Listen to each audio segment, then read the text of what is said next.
Ang pambihirang buhok ni Raquel. Ang pambihirang buhok ni Raquel. Kwento ni Luis P. Gatmaitan. Bilib na bilib ako kay Raquel. Raquel. Sa lahat ng akin mga pinsan, siya ang akin hinahangaan. Ang kulay ng buhok niya ay iba-iba, may asul, dilaw at saka pula. Pambihira talaga. Hindi alam ni Raquel na naiinggit ako sa kanya. Maganda kasi siya, makinis ang kanyang balat. Kay puti-puti, may dimple siya, pag ngumingiti, hindi galaw kung kumilos. Hindi galawgaw kung kumilos, kay galing niyang mag-Ingles. At yun pa niya, meron siyang kakaibang buhok. Bakit kaya wala ako ng mga meron siya? Tuloy, pag ikisinukumpara ko ang sarili ko kay Raquel, parang ang layo ko. Mama, tingnan mo si Raquel. Puti, tas siya brown. Madalas ginagaya ko siya. Ang kaniyang pagngiti, pagdadamit, pagkandirit at pagkanta kapag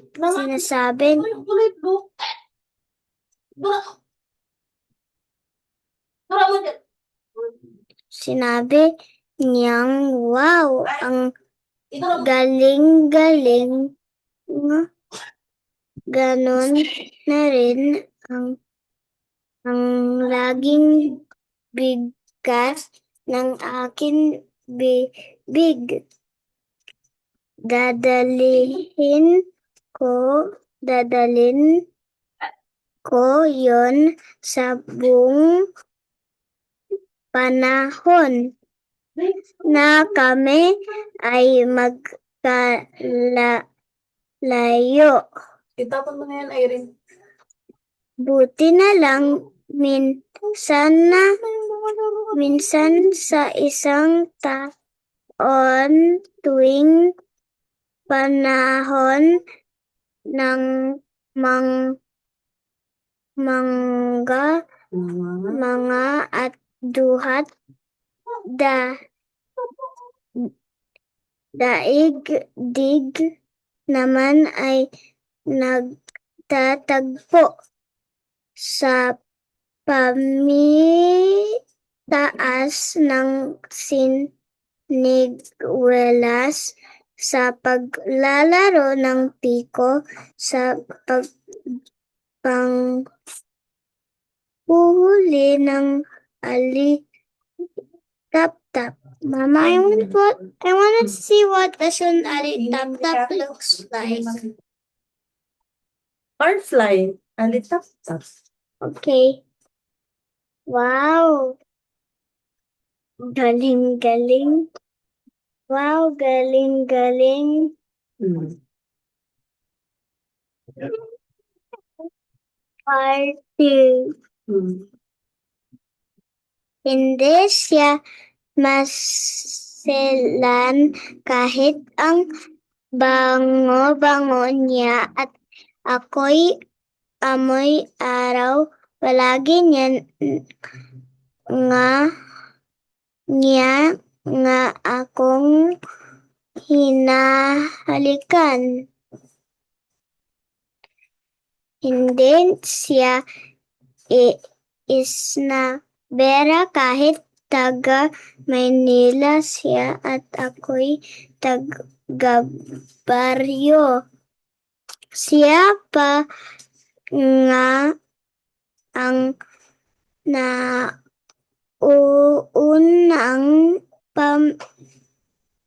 pumansin sa akin at hindi niya ako pinagtatawanan kahit mali ang Ingles ko. Pero napapansin ako.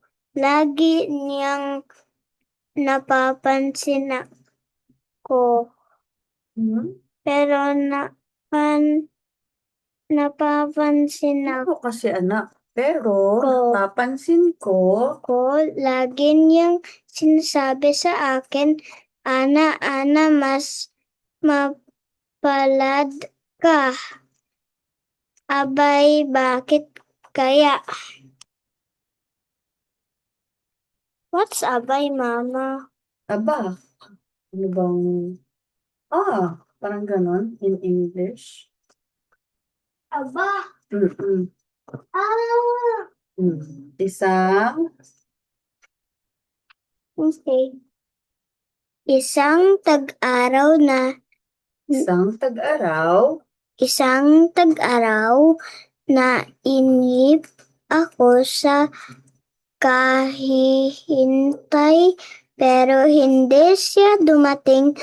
Tinanong ko sina tatay at nanay kung magbabakasyon sa amin si Raquel. Hindi raw muna nasa ospital daw kasi si Raquel.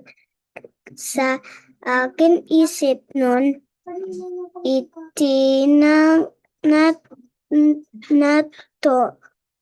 tanong ko, paanong dinalaw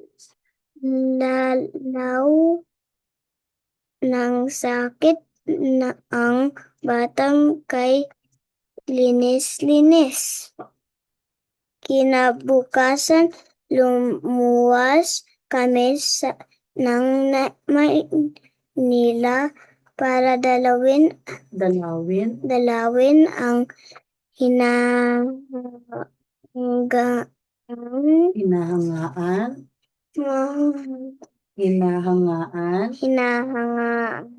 kong pinsan. At do'y napansin ko ang maraming pagbabago sa kaniyang itsura. what happened? Nakapunta daw sa What happened na dun sa itsura niya?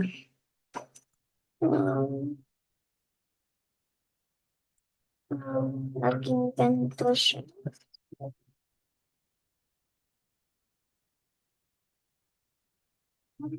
Dali na.